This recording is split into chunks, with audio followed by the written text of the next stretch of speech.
Abramos a palavra de Deus no livro do profeta Daniel, capítulo de número 3.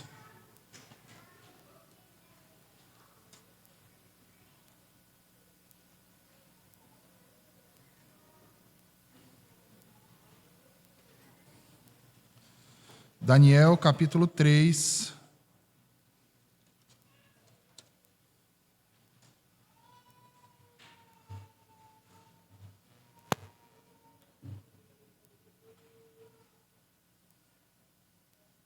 Daniel 3, versículos 1 ao 12.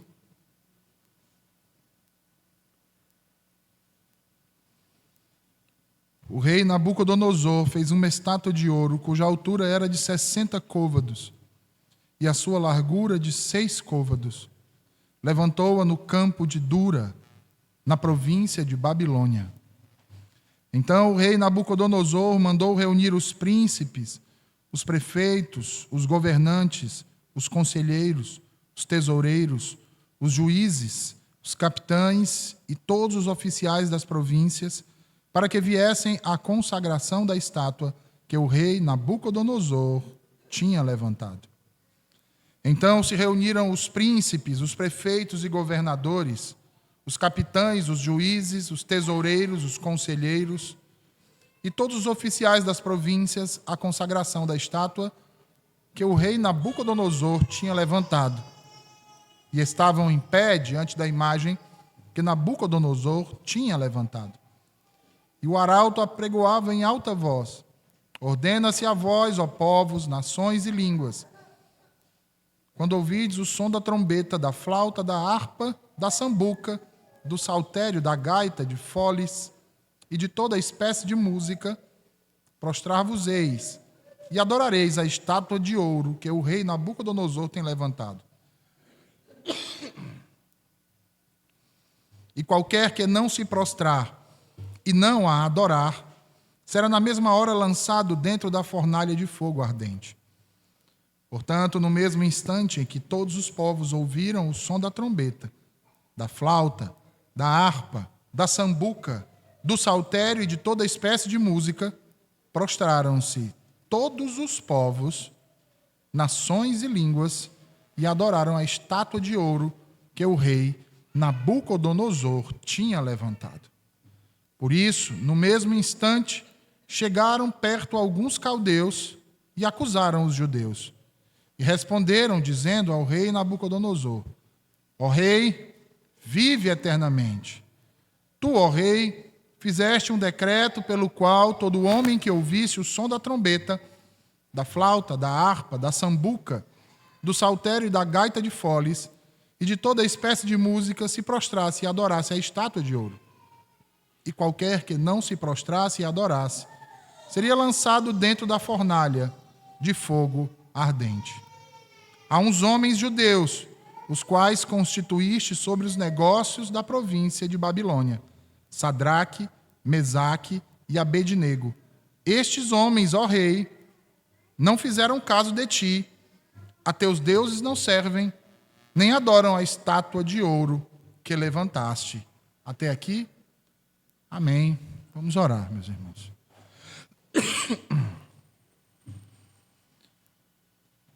Ó Senhor, a tua palavra foi lida ao teu povo e agora será proclamada aos seus corações. Fala conosco, Senhor, nos edifica através dela e transforma o mais íntimo do nosso ser mediante a tua verdade, o teu evangelho. Nos faz, Senhor, compreender a verdade que tu tens para nos falar nessa manhã e nos livra de todo tipo de impedimento e mal, no nome santo de Jesus. Amém. O texto que nós acabamos de ler, meus irmãos, ele data aproximadamente do 5º ou 6º século antes de Cristo e está inserido dentro de um período que foi chamado cativeiro babilônico. Nabucodonosor, rei da Babilônia, líder de um governo não apenas monárquico, mas absolutamente totalitário, havia invadido Jerusalém queimado seus muros, saqueado seu templo e, além disso, levado cativo ao seu país o povo e, dentre eles, alguns jovens da nobreza. 3, no entanto, são destacados no texto bíblico: Ananias, Misael, Azarias e aqui eu trago à memória o próprio Daniel. Posteriormente, Nabucodonosor destruiria por completo a cidade de Jerusalém. A Escritura diz que esses homens, esses 4 homens que acabamos de citar os nomes, eram príncipes de Judá e foram levados cativos como escravos ao palácio real para serem treinados na cultura babilônica e assim serem usados em um projeto político desenvolvido pelo próprio rei para governar o povo judeu que estava cativo naquela terra. Nesse projeto estavam inclusas, então, oportunidades extraordinárias, do tipo que para aquele período significava muita coisa e até hoje, em nossos dias, ainda significa comer dos mesmos alimentos que o rei comia, ou seja, poder participar das refeições na mesa do rei, beber do vinho que o rei bebia, estudar com os melhores mestres que o império possuía e ter um emprego garantido no primeiro escalão do governo real.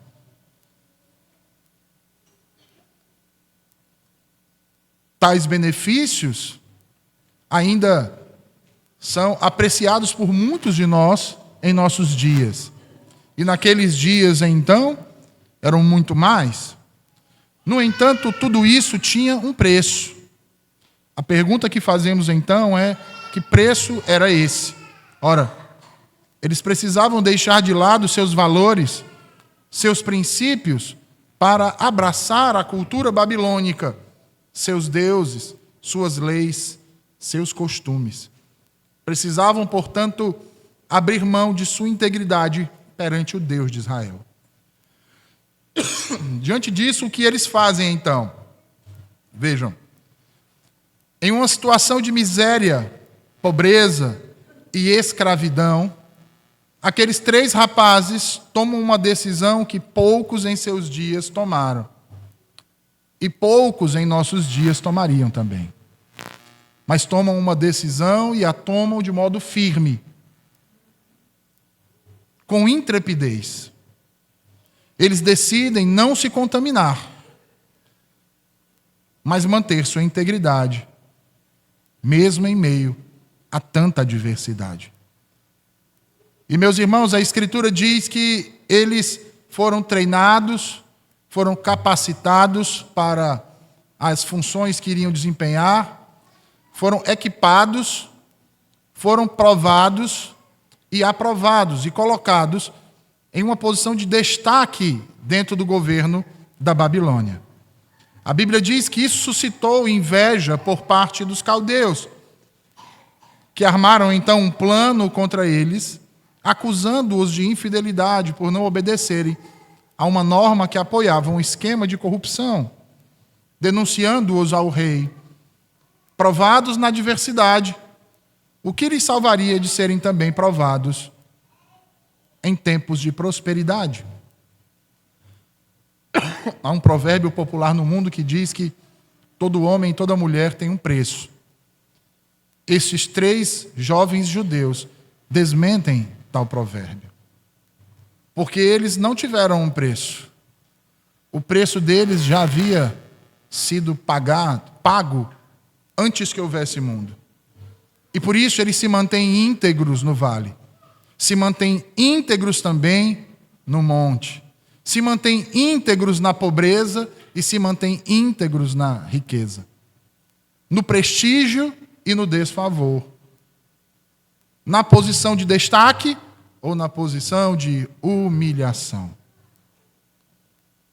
Para podermos entender melhor então esse texto, eu peço que você volte aí para o capítulo de número 2 de Daniel, versículo de número 1, capítulo 2, versículo de número 1, que nos diz: e no 2º ano do reinado de Nabucodonosor, Nabucodonosor teve sonhos, e o seu espírito se perturbou, e passou-se-lhe o sono.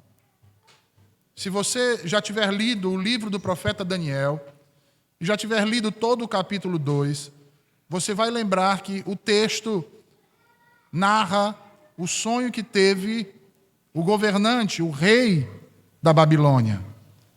Um sonho muito estranho, onde ele desperta desse sonho de modo extremamente perturbado. E aquilo lhe consome, porque ele sabe que aquele sonho não era um simples sonho, mas se tratava de uma revelação e que, portanto, ele precisava decifrar o seu significado. E chegando então a essa conclusão, ele manda chamar os magos, os sábios, os feiticeiros que haviam em seu império. E ao chegarem na sua presença, lhes disse para interpretar o sonho que o estava lhe deixando profundamente perturbado. O rei diz ainda que se lhe interpretassem o sonho corretamente, ele lhes colocaria numa situação de maior prestígio, lhe daria grandes honras, lhes premiaria com muito ouro e demais dádivas, se assim o ajudassem. Se errassem, no entanto, seriam despedaçados, seriam mortos. Então os caldeus lhe disseram: tudo bem, majestade, conte-nos o sonho. Mas o rei lhes disse: eu não vou contar o sonho, porque se eu contar o meu sonho, vocês vão querer me enganar. Se são verdadeiramente intérpretes de sonho, adivinhos, feiticeiros, vocês devem saber muito bem com o que eu sonhei.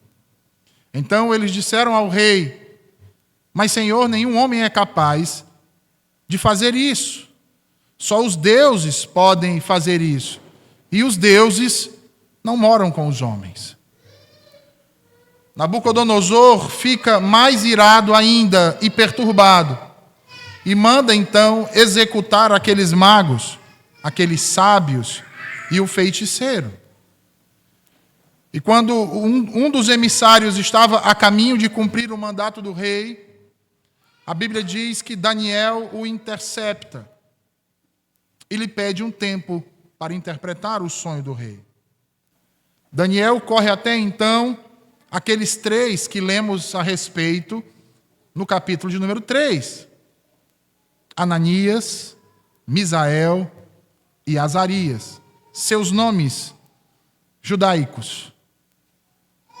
E pede para que orem como ele, pedindo que Deus lhe dê o discernimento para a interpretação desse sonho. Diz então a Escritura, irmãos, que Daniel tem uma visão e Deus se revela para ele interpretando o sonho de Nabucodonosor. Daniel então manda um recado para o emissário do rei e pede-o para que não mate ninguém e leve-o até o rei para lhe dar a interpretação que o rei queria. Diante do rei, então, Daniel diz: ó rei, de fato tiveste um sonho perturbador, um sonho que o tem incomodado até o presente momento. E o sonho que o rei teve era um sonho com uma estátua. A cabeça dessa estátua era de ouro puro, os braços e o peitoral de prata. O ventre e o quadril eram de bronze, as pernas, porém, de ferro, e os pés de ferro e barro. Eu te digo, ó rei, que a cabeça de ouro és tu, mas virá um outro império, mais fraco que o teu, e depois virá outro, mais ágil que o teu, e vai dominar o mundo inteiro, e depois ainda surgirá mais um império, tão poderoso que esmagará as pessoas. Mas tu viste mais, ó rei, neste sonho. Viste também uma pedra não lavrada por mãos de homens, que esmagará as pessoas. E esta pedra veio e bateu nos pés de ferro e barro desta estátua, e toda ela virou pó. E esta pedra foi crescendo, e dominou o mundo inteiro. Ó rei, tu tiveste uma visão do futuro, dos reinos que havirão de vir. Meus irmãos, a Bíblia diz que o rei se prostra diante de Daniel, bendiz o Deus de Daniel, e o enche de presentes e lhe coloca em uma posição de grande autoridade. E faz o mesmo com seus 3 amigos, Ananias, Misael e Azarias. Porém, meus queridos irmãos, o rei Nabucodonosor, mesmo ouvindo a interpretação daquele sonho, não foi capaz de quebrantar seu coração e curvar-se diante do único Deus vivo e verdadeiro. Antes, quis se assemelhar a este Deus, tornar-se igual ao Senhor. Sendo assim, no capítulo 3, a Bíblia diz que Nabucodonosor manda fazer então uma grande estátua sua, toda de ouro, já que no sonho ele era a cabeça e a cabeça era uma cabeça de ouro. Ele queria que toda a estátua fosse de ouro, achando ele que ao construí-la assim, impediria que os demais exércitos que haviam sido profetizados por Daniel destruíssem o seu império. Era uma estátua esquisita, tinha 30 metros de altura por 3 metros de largura. Além disso, ele ainda baixa um decreto para que todas as nações do mundo, de todas as línguas e povos, ao ouvirem a sua ordem, com o ressoar de uma música, de todos os recantos do mais vasto império, deveriam se prostrar diante da sua imagem como ato de adoração. Nessa hora, um grupo chega diante do rei e então lhe diz: ó grande rei, há 3 judeus que o Senhor educou, investiu, preparou e constituiu como governadores. E estes não estão adorando nossos deuses e não estão cumprindo o teu decreto, fazendo pouco caso de ti e das tuas ordens. A Bíblia diz que Nabucodonosor fica irado e manda chamar os 3 que estão sendo acusados.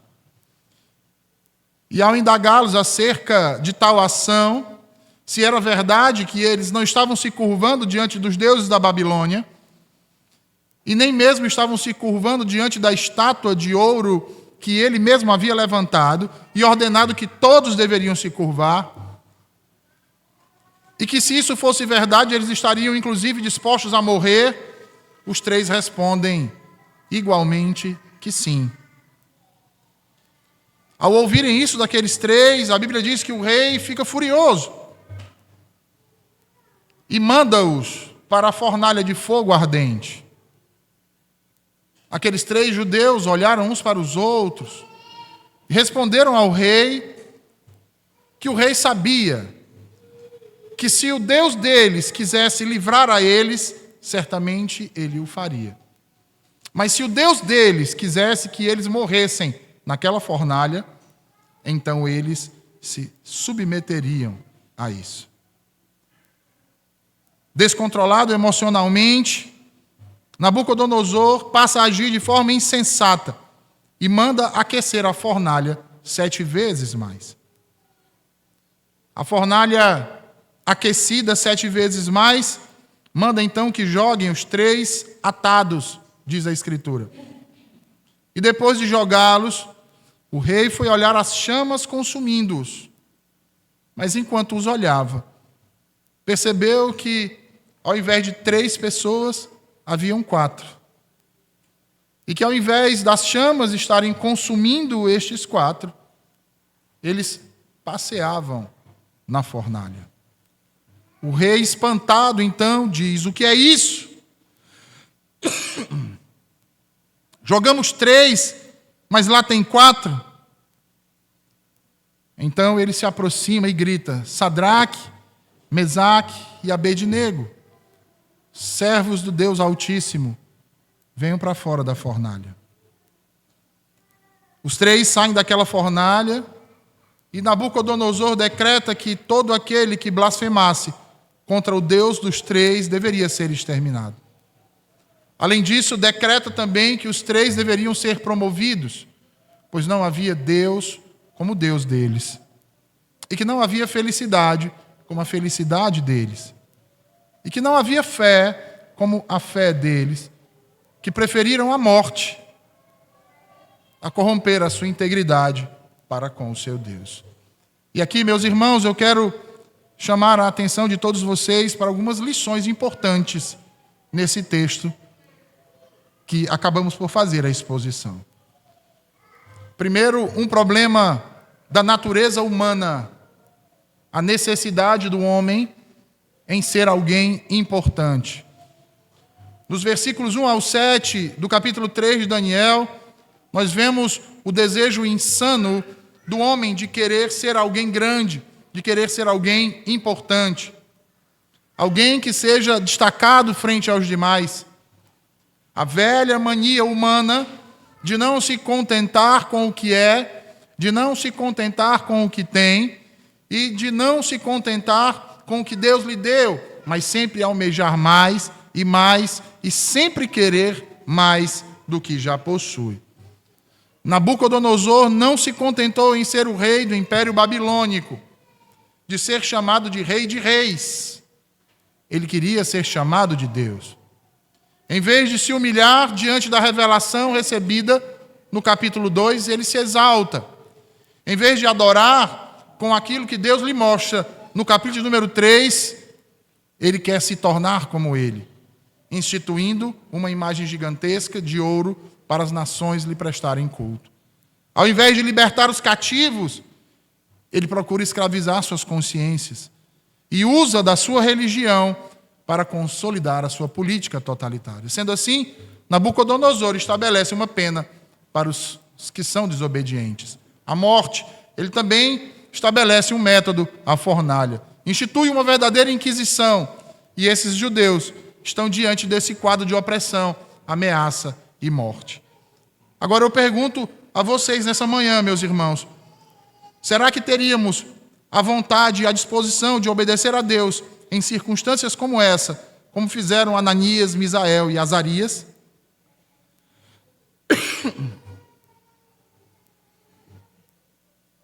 Porque tudo que havia sido decretado era se prostrar diante daquela imagem, nada mais. Não teria que acender incenso, não teria que cantar-lhe um louvor, absolutamente. Era apenas se curvar diante da estátua. Quem não fizesse isso seria morto numa fornalha. Não é uma execução, irmãos, um tipo de morte em que não há dor. É um tipo de execução e um tipo de morte que carrega uma das piores dores. Será que manteríamos a integridade ou nos corromperíamos, distorcendo aquilo que aprendemos? Vejam que esses 3 jovens, mesmo em face da morte, não se venderam, como não se venderam inúmeros irmãos nossos nos primeiros séculos da era cristã. Por não se prostrar diante dos mesmos falsos deuses. Preferiram a morte do que se submeter e adorar aquilo que não é Deus. Esses 3 não negociaram seus princípios. Esses 3 não negociaram seus valores. Não venderam a sua fé. Eles sabiam quem era o seu Deus. e sabiam que ele era um Deus de graça, diferentemente de muitos em nossos dias. Isso nos leva a uma segunda lição para o sermão de hoje.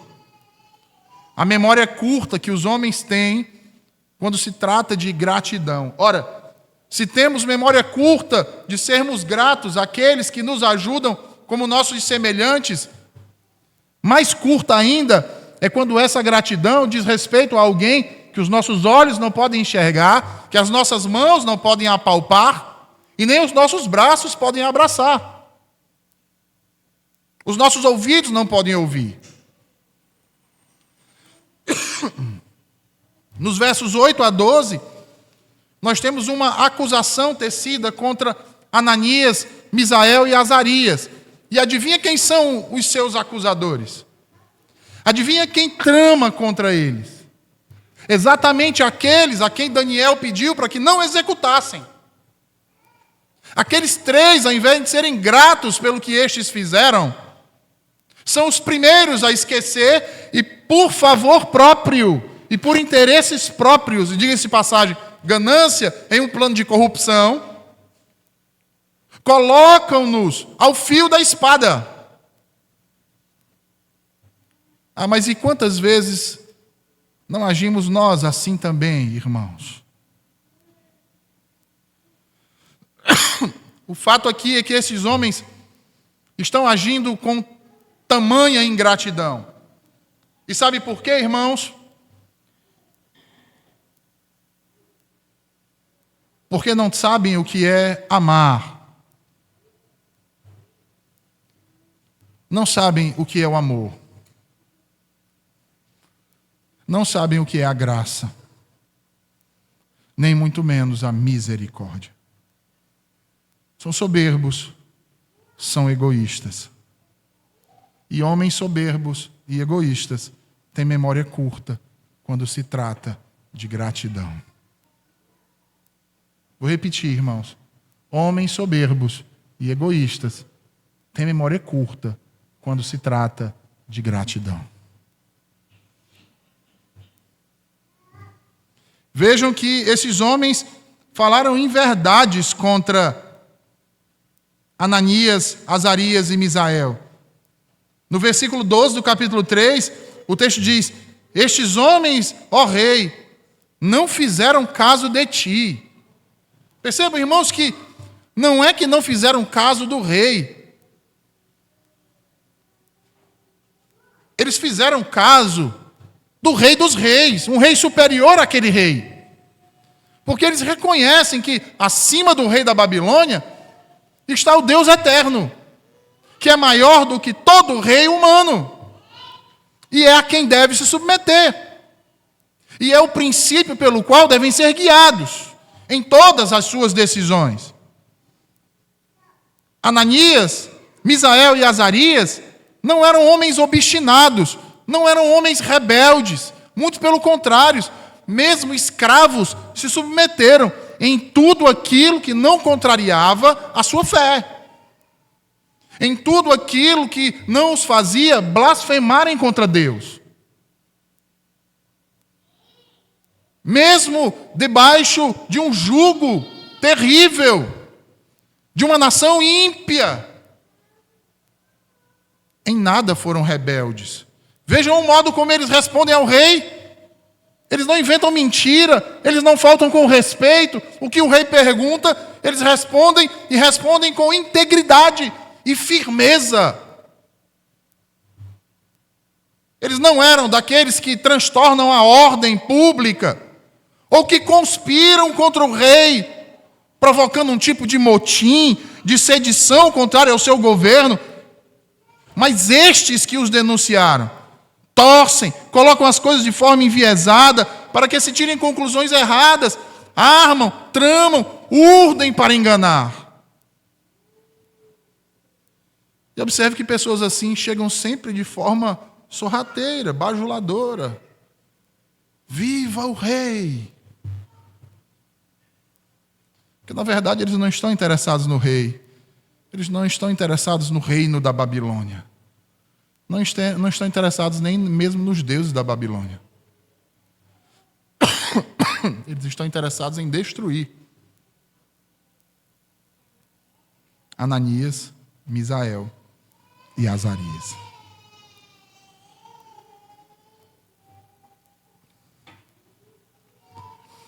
Por quê, irmãos? Porque os crentes são sempre uma pedra no sapato dos ímpios.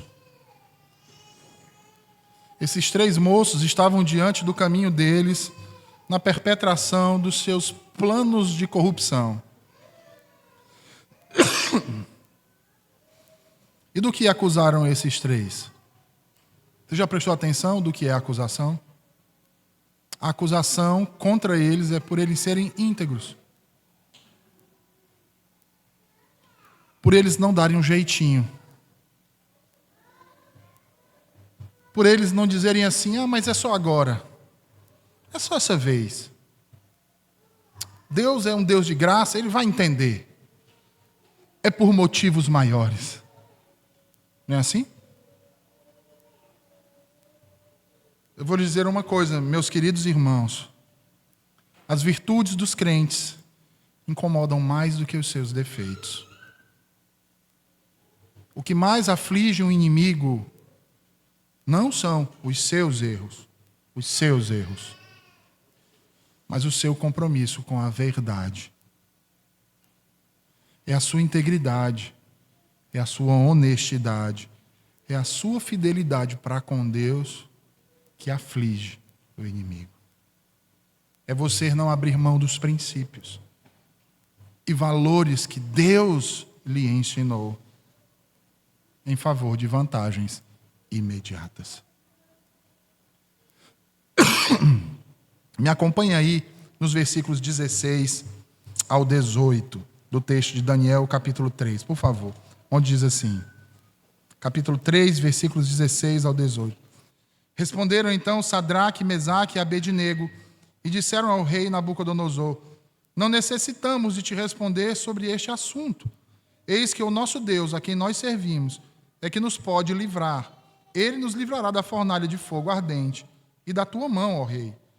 E se não, fica sabendo, ó rei, que não serviremos a teus deuses, nem adoraremos a estátua de ouro que levantaste. A fidelidade a Deus, meus irmãos, é mais importante do que a própria vida. Homens fiéis entendem que a fidelidade é algo inegociável. Às vezes, não importa viver, importa ser íntegro. Aqueles que, para salvar a sua pele, transgridem seus valores, não são súditos do reino de Deus, não são servos do Deus Altíssimo. Ananias, Misael e Azarias estavam dispostos a morrer, mas não estavam dispostos a pecar contra o seu Deus. E que lição, não é verdade, irmãos? Por quê, irmãos? Porque eles sabiam que a fidelidade para com Deus não pode ser barganhada. Não há negociação. Infelizmente, em nossos dias, tem gente que pensa que pode barganhar com Deus. Que pode colocar termos para o Senhor. Ah, Senhor, se o Senhor fizer isso na minha vida, eu vou fazer aquilo. Se o Senhor me der tal coisa, aí eu vou passar a fazer tal coisa. Se o Senhor tocar no meu coração, eu vou deixar de pecar contra o Senhor. Vou dar um exemplo prático. Coisas que eu já ouvi. Às vezes o irmão está se ausentando do dia do Senhor, domingo após domingo. Ele está cansado de saber que é uma santa convocação. Não é um convite. Que não está ao bel dispor dele deixar de vir ou vir. Ele tem que vir. Se Deus está chamando, ele tem que vir. Se é Deus quem está convocando, ele tem que obedecer a essa santa convocação. E eu já ouvi de gente dizendo assim, pastor, eu tenho pedido muito a Deus para colocar isso no meu coração, porque eu ainda... Então você está querendo barganhar com Deus, meu amigo. Você sabe que é Deus que está convocando, que Deus precisa primeiro lhe dar algo para você responder. Você não acha isso demais, não? Você não acha que você está numa condição de exigir algo de Deus? Você ainda não entendeu quem é você. e para onde você estava indo e o que Cristo fez na sua vida. Só pode, você não sabe ainda. Ou você não crê que o seu fim é um inferno. Você não crê nisso. Porque se você cresce, não precisava nem você entender do dia do Senhor. Você ia querer estar aqui todo domingo. Em primeiro lugar, por amor. Em segundo lugar, por gratidão. Agora você vem e se coloca numa posição que, se Deus me der isso, vá se converter. Quem é você para exigir algo do Senhor? Ou quem é você para exigir algo do Senhor que Ele já não tenha lhe dado?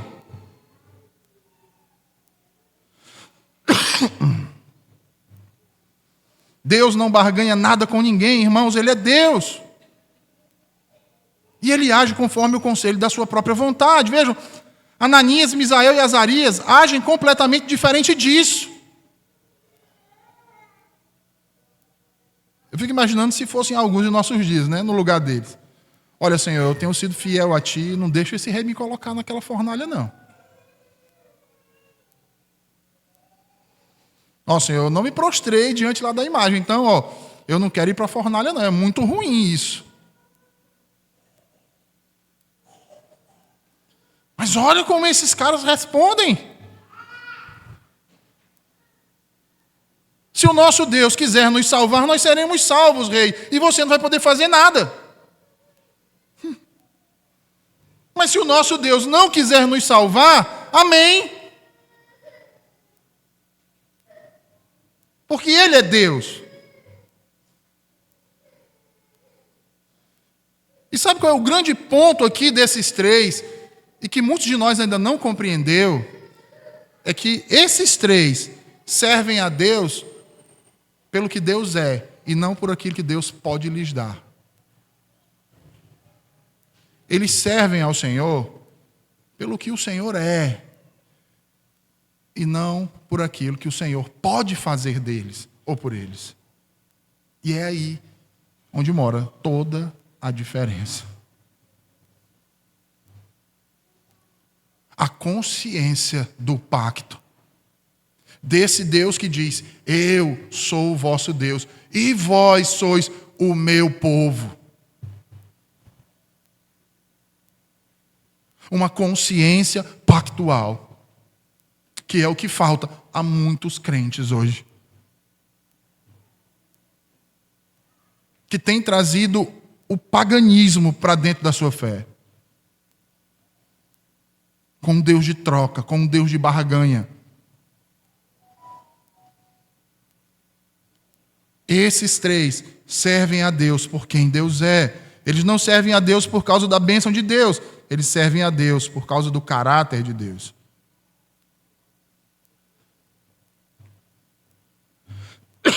Por que nós confiamos no Senhor, irmãos?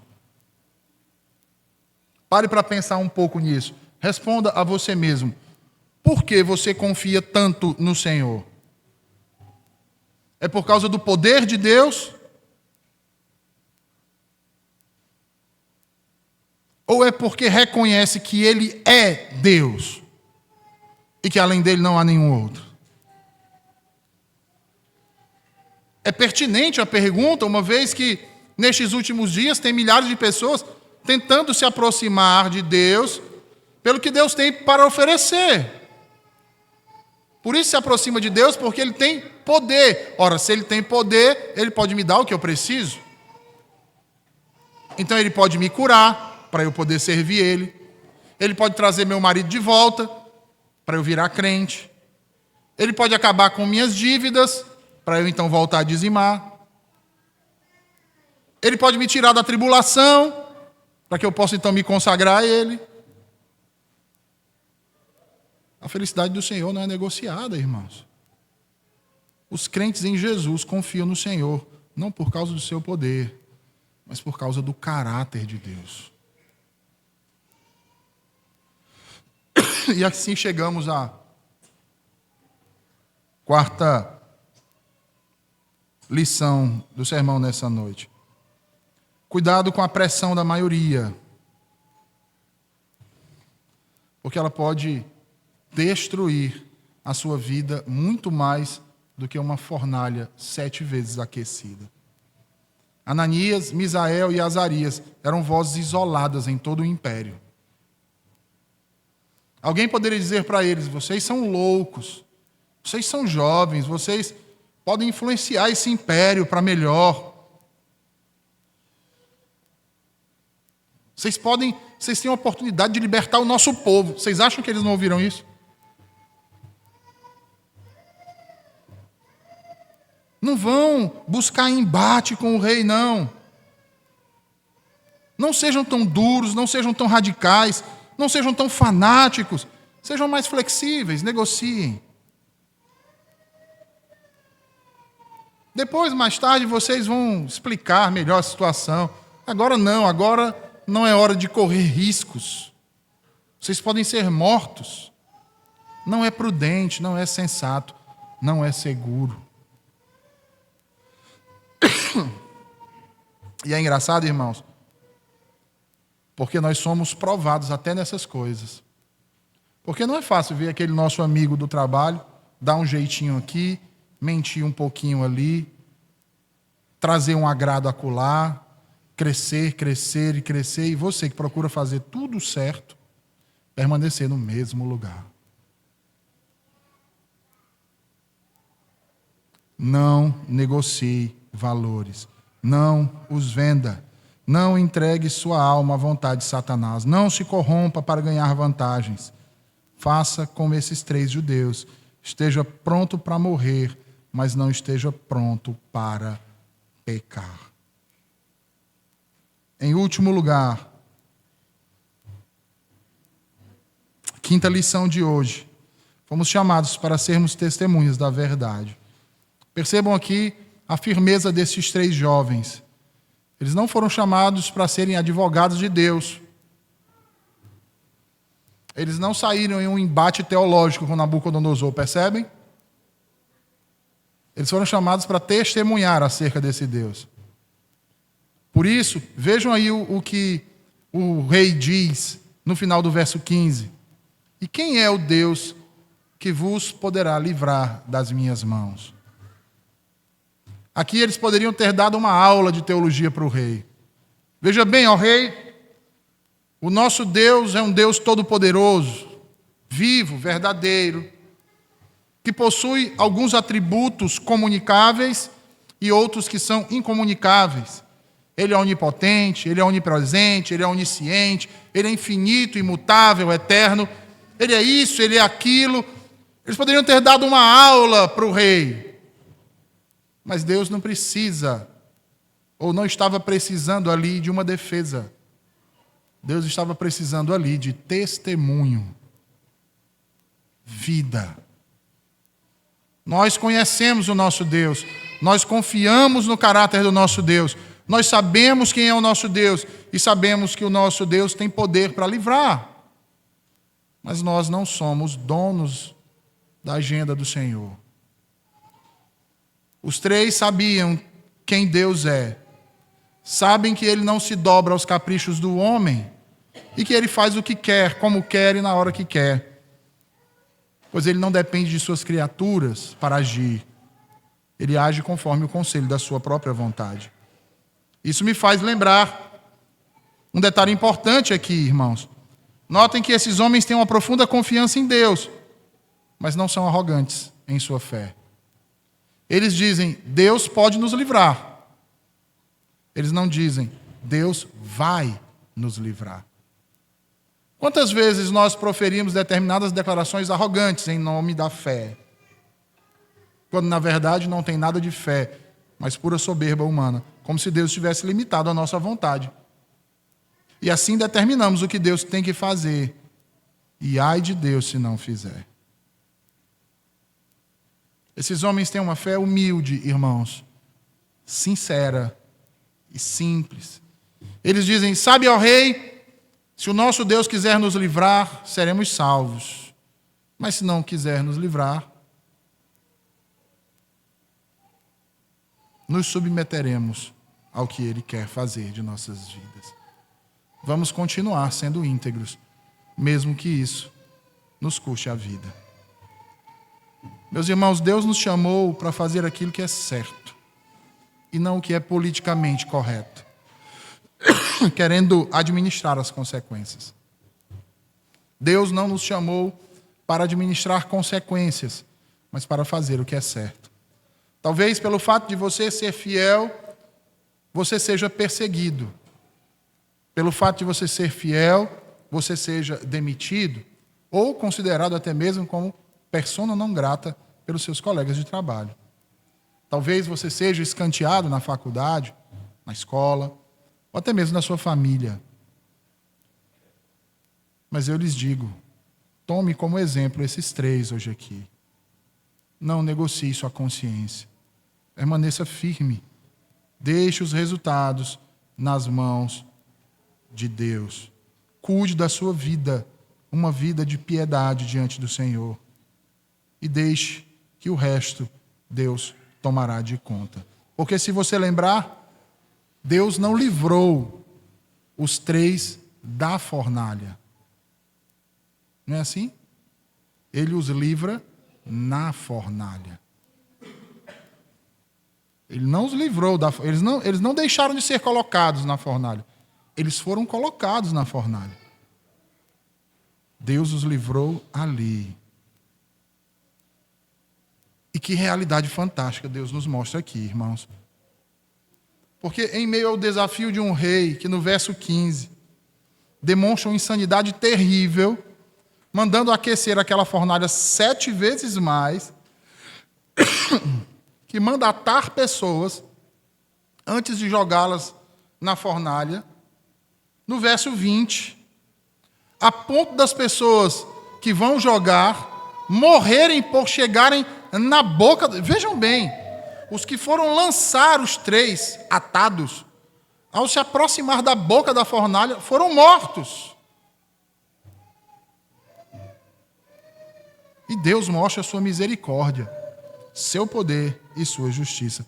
Não os livrando da fornalha, mas livrando-os de serem consumidos pela chama da fornalha. Veja você que Deus não impediu uma sequência de fatos, que a imagem de ouro fosse fabricada, que o decreto fosse divulgado, que os 3 jovens fossem acusados, que a fornalha fosse acesa, que os jovens fossem atados e que os 3 judeus fossem lançados na fornalha acesa. E lá dentro Deus os livra. E os livra de uma forma extraordinária, transformando um instrumento de morte em um instrumento de livramento. A Bíblia diz que eles foram jogados na fornalha atados. Quando eles foram lançados lá, o fogo queimou as amarras, mas não tostou-lhes nem sequer um fio de cabelo. O fogo que deveria matá-los os libertou. Eles foram jogados presos e saíram livres. O fogo os libertou das amarras e Deus os libertou do fogo. Meus irmãos, ao que tudo indica nesse texto, que o livramento no fogo é a estratégia de Deus, eu e você temos 2 escolhas. Ficamos fora da fornalha com Nabucodonosor ou dentro da fornalha com aquele homem que passeava junto com os 3. Cristo Jesus, nosso Senhor bendito. Porque o lugar da prova é o mesmo lugar da comunhão íntima com Cristo. Não há fornalha, irmãos, que destrua o povo de Deus, quando o povo de Deus é íntegro. Porque mesmo quando as fornalhas acesas nos matem, não nos derrotarão. Fizeram isso com os nossos irmãos nos primeiros séculos. E o reino de Deus continuou a crescer, como continua a crescer em nossos dias. Mesmo na morte, irmãos, somos vencedores. A promessa do Senhor é gloriosa. Diz a Escritura que quando o rei Nabucodonosor olha para a fornalha, ele vê lá 4 homens. E esse 4º homem tem um aspecto de um filho dos deuses. E esse 4º homem é a presença encarnada da 2ª pessoa da Trindade, em uma teofania gloriosa, nosso Senhor e Salvador Jesus Cristo. O mesmo que disse para mim e para você: eis que estou convosco todos os dias até a consumação dos séculos. Portanto, irmãos, não temam as fornalhas que temos que passar, porque Jesus está conosco, Ele caminha conosco, Ele é quem nos conforta, Ele é quem nos sara e Ele é quem nos livra. Dessa forma, se vivermos, viveremos para o Senhor sempre. Se morrermos, é para o Senhor que morremos. Quer, pois, irmãos, vivamos ou morramos, façamos isso no Senhor sempre. Sendo assim, irmãos, nós que estamos vivendo um tempo de escassez de moralidade, vivendo em meio a uma crise de integridade, nos mantenhamos firmes e busquemos a força que necessitamos para isso em Jesus Cristo, nosso Senhor bendito. Deus está nos chamando para sermos íntegros em um tempo de corrupção. Integridade essa inegociável, mesmo que eu e vocês venham a pagar um preço muito alto de dar as nossas vidas para manter essa integridade. É necessário, porque maior preço pagou aquele na cruz do Calvário, nosso Salvador Jesus. Portanto, mantenham-se firmes no caminho da verdade, firme na sã doutrina, e não se detenham em agradar a homens, antes tenhamos maior temor pelo Senhor. Vamos orar, meus irmãos?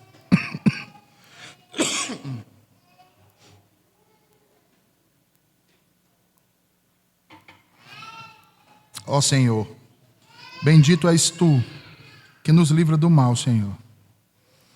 E que ainda que o mal sobrevenha a nós, Tu nos guarda e nos consola. Continua a realizar a Tua vontade em nossas vidas, Senhor. E nos faz entender